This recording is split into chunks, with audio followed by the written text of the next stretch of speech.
In this lesson, we're going to talk about commenting your code. I'd like to end actually this module on this because I really want to nail and nail home to you that this is just really, really important, that commenting your code.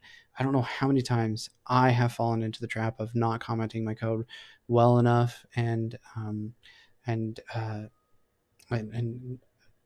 just clear enough that whenever I've gone back and looked at it, I've just completely confused as what's going on, let alone looking at somebody else's code and not knowing what idea is going on in there. So the better commenting that you do, the more you're going to save yourself heartache and headache, and you're going to save others heartache and headache as well. So let's get to it. Let's talk about really commenting our code.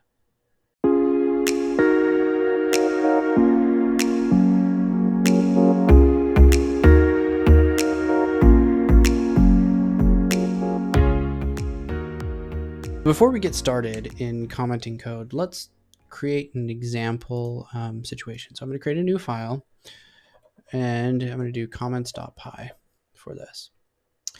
And in this one, I'm going to do my if dunder name is equal to dunder main, like this, and get started with this.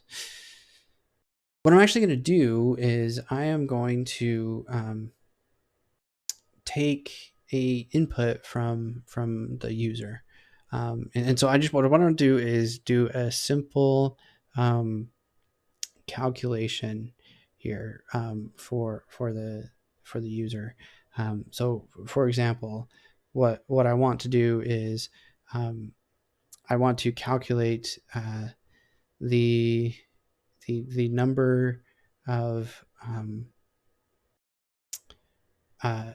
hours, like the percentage of hours that somebody worked in a day. That's in there. So number of hours is going to be my first thing, and I'm going to set that equal to input, and then pass in a prompt that's in here, and it's going to be please enter the number of hours that you worked,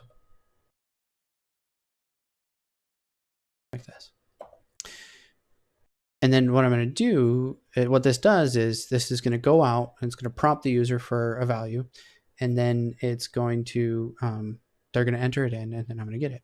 So what I need to do is I actually need to convert this number of hours is equal to an integer so that I can work with that.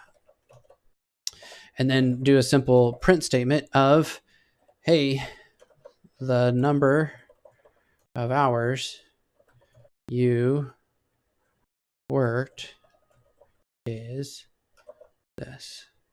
Number of hours, let's do this. Percentage of day is equal to number of hours divided by 24. Now I understand that there's actually 23.9 something hours, but we're not going to get into that. We're just going to do percentage of the day. So you may not understand what's going on here at first, right? So let's do some commenting here. We do commenting here, and we do that by using the # or the hashtag. And we do that, and then follow anything after that is considered a comment. What happens is, as Python executes from top to bottom, when it encounters this special character, it then ignores anything on that line that goes beyond it. So I could put anything in here. I could put print. I could put hello. I could put whatever I wanted in there. What comments are going to be used for is to kind of document or say what's going on here. So I'm going to do this. I'm going to say, hey, prompt the user for their hours. And then I'm going to say need to convert to int. Convert from string to int, because when they enter in something, it's always considered to be an int. And then here we're assuming there are 24 hours in a day. And then finally, we print out our statement. Let's run this, see what it does, and then let's talk a little bit about what exactly we did here with our comments. Comments.py, enter the number of hours that you worked. Well, I worked 12 hours today. The number of hours you worked is, sorry, the percentage of the day you worked is this. And we're going to multiply this by 100. Here, actually, let's do that. Times 100. And then let's try this one more time. I worked 12 hours and it says I worked 50% of the day. There.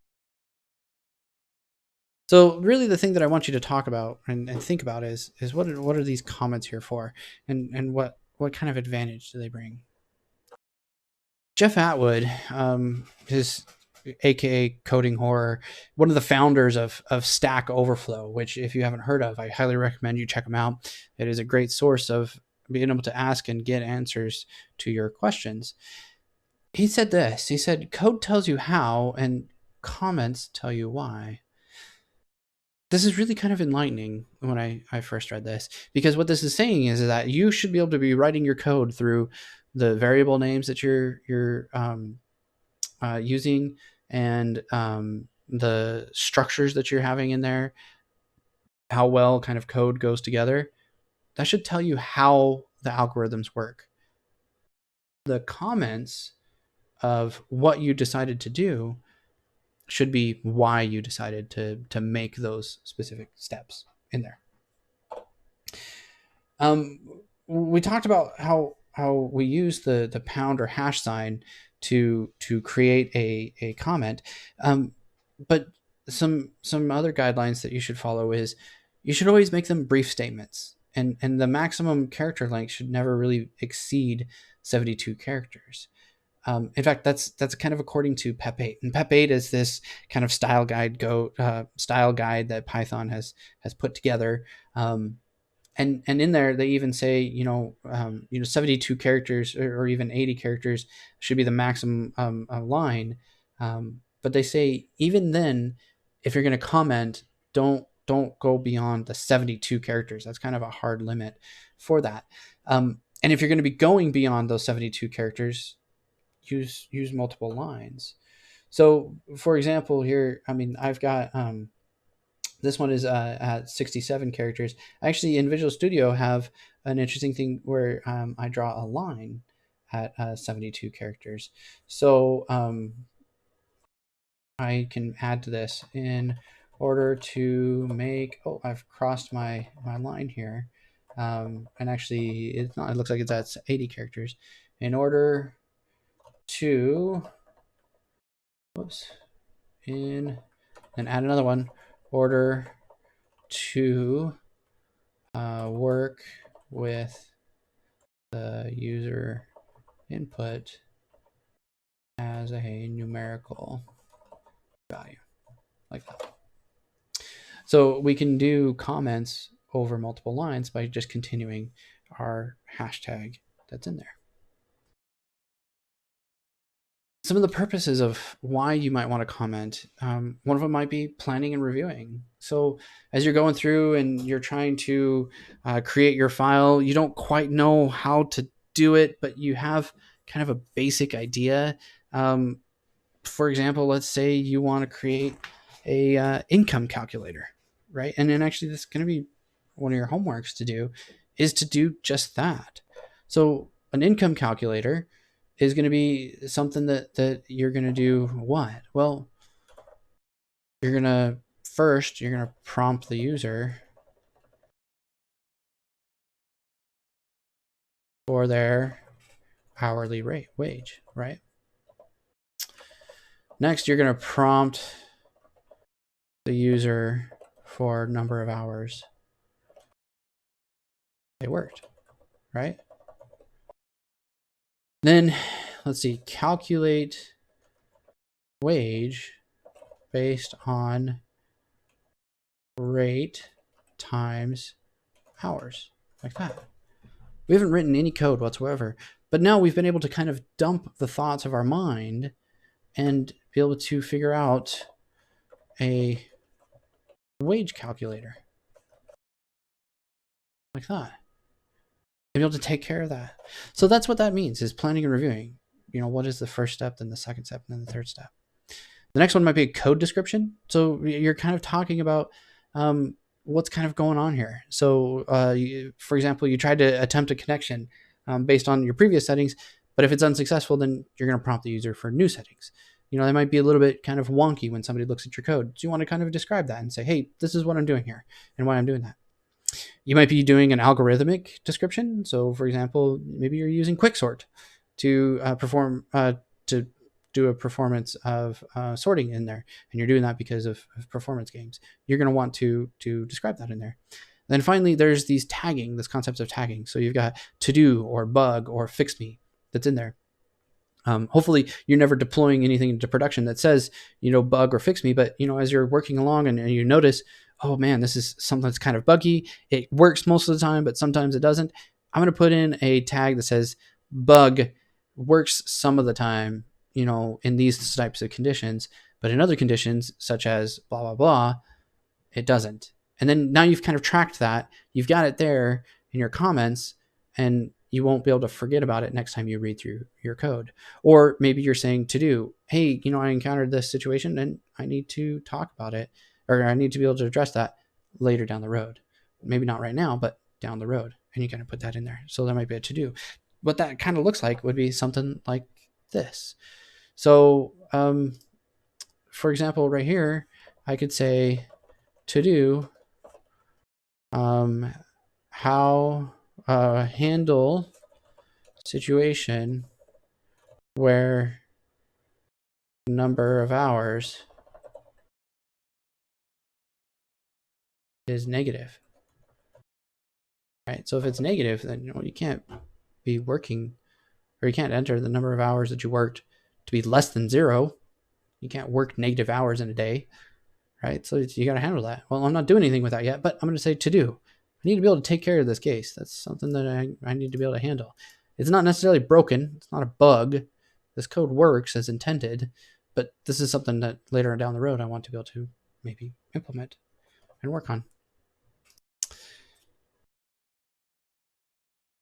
Finally, there are 4 essential rules that are for commenting your code, and these are also given by Jeff Atwood, and he says this: keep comments as close to the code being described as possible. You don't want to do something where you describe what's happening to your code way up at the top of the file, and then 100 or 200 or 300 lines down, actually that's where it actually happens. You want to keep it as close as you can to the code. Don't use complex formatting in your commenting. Now you're documenting. When you actually document your code, when we talk about that later, then you do want to do some complicated type things. But when you're doing just commenting, that's more for talking about what's happening inside of that code. Don't do redundant information. So for example, in this situation, in here, we're kind of being redundant here. We're saying prompt the user because input is a common thing that you know what that is. Now I put it in here because that's something that you don't know as a newer user, but this can be kind of redundant. So based on who your audience may be, don't be redundant in there. Definitely don't do something like this where everybody knows what print does. So print out the result. Well, that's not really a hopeful comment. That comment doesn't do anything. Obviously, we're printing out the result. That's what we do as programmers. So don't be redundant in your information. Remember, code tells you how, comments tell you why. Finally, design your code to be able to comment itself. Use proper variable names. Be clean with the way that you code. Python kind of forces this by doing the indentation for that. Other programming languages don't, and so they can be kind of confusing at times. Make sure that you just design your code to be as clean and as readable as possible so that you can minimize the amount of actual comments that you need to add in there. Well, there you have it. This is the end of the module. In this module, you've learned about what variables are, how to determine what their variable types are. You've determined what are some of the common operators in that, and then how to combine these variables and types and operators into a statement. And then finally, we talked about commenting our code and using that to be able to be a guidance to both yourself and other developers who are going to be reading your code. And that the most important thing for you to do is to have your code tell you what, and then your comments tell you why. Congratulations. You're on your way to becoming a professional Python programmer. And this is the building blocks of doing that. And I'm really proud of you for making it this far. I'll see you in the next module.